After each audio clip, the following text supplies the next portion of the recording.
What's going on, everybody? Shrimptail here, and today we're taking a look at Rogue Company, which is a new third-person shooter from Hi-Rez Studios. It's free on the Epic Games Store right now, so feel free to go download it, give it a shot. And yeah, just to get right into it, it is a 4v4 third-person, we'll call it somewhat competitive shooter right now. We'll get to that in a second why I say somewhat competitive, but first impressions of it so far, it's pretty fun. I've got about 10 to 15 hours in the game, roughly. So I think I have a general idea of how the game probably is going to end up, or should be. But yeah, the overall pacing of matches feels really good. It's not too drawn out. It doesn't take 2 hours to play a game, but at the same time, it doesn't feel like the rounds are over instantly usually. So yeah, it's a pretty good game overall for that. If you're just looking for something kind of fun and casual to play, this is definitely not a bad choice to start at.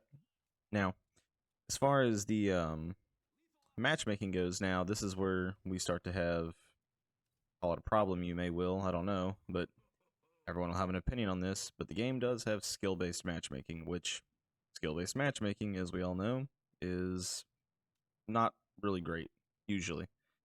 Maybe you like it. I know I don't really care for it, but it has a place. That place is usually a ranked or competitive game mode, which, as of recording this video, it does not have ranked in the game yet. Now, when they get around to adding ranked to the game, then that'll be really good, and maybe they can either take out skill-based matchmaking or tone it down from the regular playlists, possibly. That'd be nice to see anyway, because after you play about 10 to 15 matches, give or take, get about that first 5 or 10 levels into the game, you start to then get matched up against people who are all just your skill level. So if you're a really good player who did really well for those first handful of games, well, congratulations. Now you're about to have to sweat the whole rest of the time that you try to play any other day, because the game now sees that you're a good skill player, and that's who it matches you with 9 out of 10 times, unless you just get a little lucky. And then on the opposite end of the spectrum, if you're not as good of a player, you're still playing against people with similar skill levels as you, so it still feels like you're playing really sweaty matches. So I would like to see them possibly update and either take away or tweak this skill-based matchmaking a bit, and maybe have it come in line once a ranked mode's in, to where it's not a factor in matchmaking all that much. Which, to get into the next point then now, the character balance and weapon balance. Now, we'll start with the characters, and each character is unique in the sense that they have a special tool, gadget, ability, however you want to call it, and a passive ability. Now, each character has that own uniqueness to them. That's how the difference maker between choosing them. They also have their own array of weaponry and other tools and gadgets that they can bring. The game has an economy system similar to Counter-Strike or Valorant, but each operator or character only has certain weapons and gadgets and perks that they can choose from.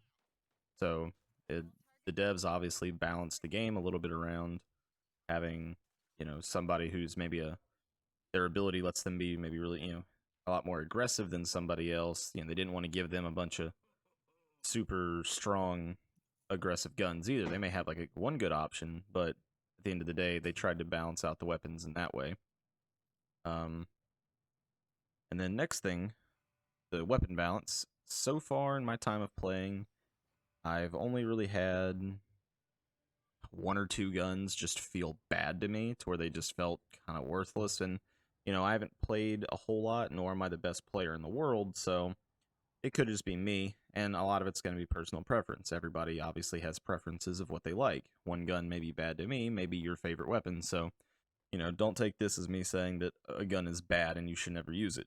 Just, I'm just letting you know, though, that a couple of the weapons, one of them being an AK variant and one of them being one of the DMRs, just did not feel fun to me, even when it was fully upgraded. It just was not a good gun, felt like it didn't hit a lot.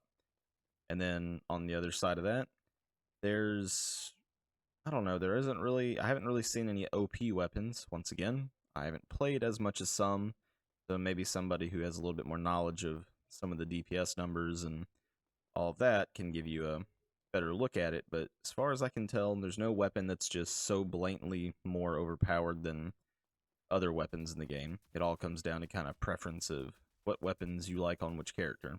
So, tools and gadgets, there's a variety of grenades and um, everything ranging from incendiaries to smokes to EMPs to regular old frags, and then you have special tools and equipment in the form of the gadgets. Some, like one character having a grenade launcher that has a timed detonation on it. One character having a shield drone that can revive people from across the map, which that's probably one of the ones that's maybe a little strong, but if no one's there to cover it, then it can still be counterplayed around. So there is that to think about. But and then perks. There's a handful of perks in the game. I didn't count them one by one, but there's probably somewhere in the ballpark of like, uh, you know, between 10 and 15 perks total, give or take. Um, each operator has their own choice of those perks. Now, some of them do overlap between operators, so you'll see a lot of times things like reload while sprinting is a perk that most of the operators have, if not all of them have. And then there'll be a few that are different, where some of the characters that are more of your defender-sided characters may have an ability that they can buy that gives them 25 extra health, which, that's simple, you get 25 extra health, so that could be a big difference in fights. Whereas another character who's more aggressive may have an ability that lets them heal for a little bit of their health when they get a down, so they can continue to be aggressive and push forward. So you can definitely see where balancing all of that around can be a possible challenge, but the economy system tied to it does help limit it from being just completely oppressive all the time. Because if you're not having a good game, you're not going to have as much money, and you're going to have to make those conscious decisions on, do I buy guns? Do I buy abilities? What do I do? What do I upgrade first? And you may not get the luxury of getting all the things you would normally like to have. So, which, just to spin into that for a brief second, the economy system itself feels pretty good. It feels like you get rewarded fairly well for having a good round, but not so much to where you're so far kitted above the enemy team that it's steamrolled over them. And also, when you lose a round or get no kills in a round and do nothing essentially and just get picked off right away, you still get an okay enough consolation prize that if you maybe need to save for a round, you can, but you can generally buy something every round, even if it's not what you wanted to buy. So there's at least that option that you'll always be able to click buttons and do things between rounds. You don't just ever have to sit there, at least not in lower end of play. Higher skill, obviously, you may need to save and figure something out with that. Um, Next point going into, and we'd already kind of talked about it now, is that they are planning to add a ranked mode. Hopefully they do soon, because this ties right back into skill-based matchmaking. And I mean, there just needs to be a ranked mode. The game is obviously set up to be at least somewhat competitive, but until there's a legitimate ranked mode in the game, there's no good way for that to be, fully expressed upon. Moving on, microtransactions in the game. We all love them, we all hate them, kind of depends, but so far, everything in this game is fully cosmetic. It's just character and weapon skins and sprays and emotes and stuff from what I can tell, so, and they're all priced probably about the same prices, which you would expect nowadays with most of that stuff, so expect anywhere between $5 and $20 if you want to buy something, so, and, I don't know, there's nothing, it's better than loot boxes. I mean, so everyone can agree they hate loot boxes, so, take that for what you will. And then they also talked about adding a battle pass at some point, so, and I think we all know how those work for sure by now. They're okay. I could care less. I'm indifferent. Battle passes are battle passes, so, it is what it is. And then, to sum this whole thing, this whole mess of a little first impressions kind of overview of the game up, I think it's a really fun game. I think it has a lot of potential and room to grow as well. And honestly, I think it has assuming player base will stick around and people actually enjoy the game enough and the devs keep it updated regularly, I think it has a pretty bright future ahead of itself. And then we'll have to see if it actually ever gets a, legitimate kind of competitive and possible esports scene. But until those future updates, make sure to hit like and subscribe. And if you'd like to see more content on Rogue Company, let me know down in the comments. So, till then, you guys have a good one.